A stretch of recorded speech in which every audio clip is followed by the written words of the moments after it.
James the second best. James and Edward are engines of the same size. They both have black funnels, buffers at the front and tenders at the back. And they are both engines on Sir Topham Hatt's railway.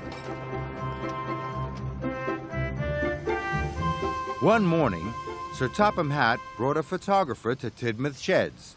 "This year, there is to be a holiday poster for the railway," Sir Topham Hatt said, "and I need an engine to be on the poster." All the engines were very excited. James was sure his photograph would be taken. "I will look wonderful on the poster," thought James. "The engine on the Sodor Railway poster will be Edward," announced Sir Topham Hatt. Edward was delighted. But James couldn't believe it. He was sure a red engine would be just the thing for the poster. The photographer tried to take a picture of Edward, but James got in the way. "James, leave the shed now," ordered Sir Topham Hatt. James puffed sadly away. Soon the posters were seen all over the island. But James still wanted to be the poster engine. "I wonder why Edward was chosen instead of me," James puffed.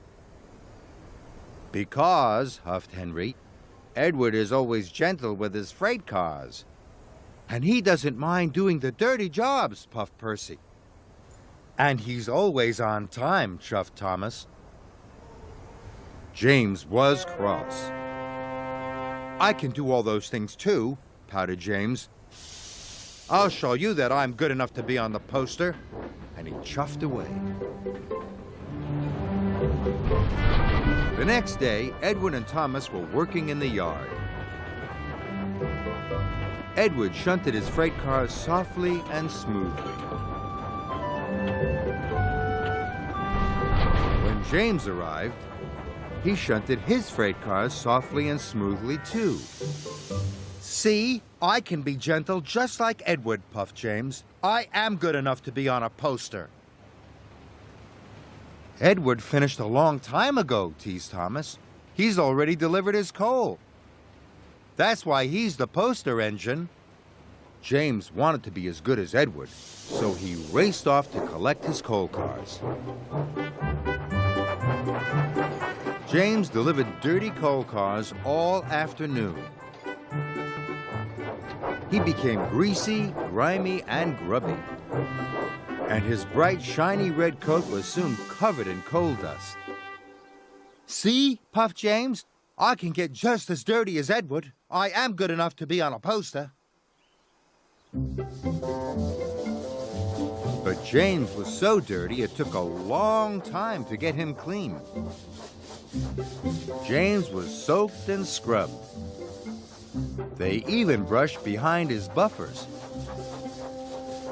"Your gentle shunting and getting dirty has made you late for your passengers," puffed Percy cheekily. "Edward is always on time. That's why he's the poster engine." Then James had an idea. "If I take Gordon's express line instead of the branch line," he thought, "I will arrive before Edward and collect my passengers first. That will show everyone I'm good enough to be on a poster." So James puffed onto Gordon's line. Then he raced across the countryside.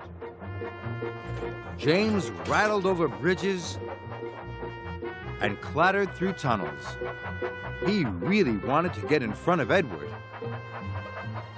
James puffed back onto Edward's line. "It worked," laughed James. "I'm first." Suddenly, the signal turned red. James applied his brakes and screeched to a halt. But Edward couldn't stop in time.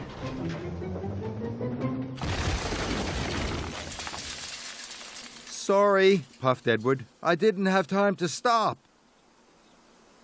"Don't worry," moaned James. "It was my fault for pushing in."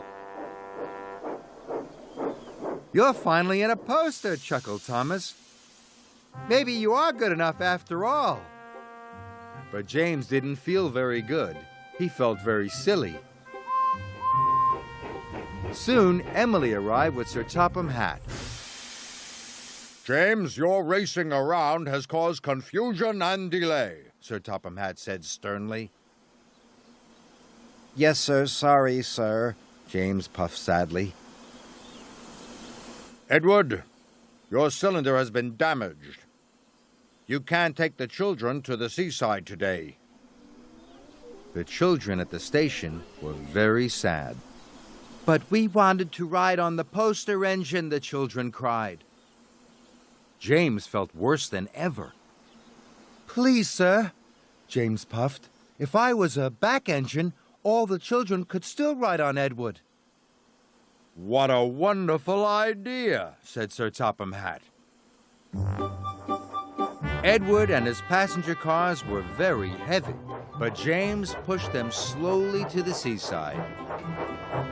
His pistons pumped and his axles ached, but James pressed on.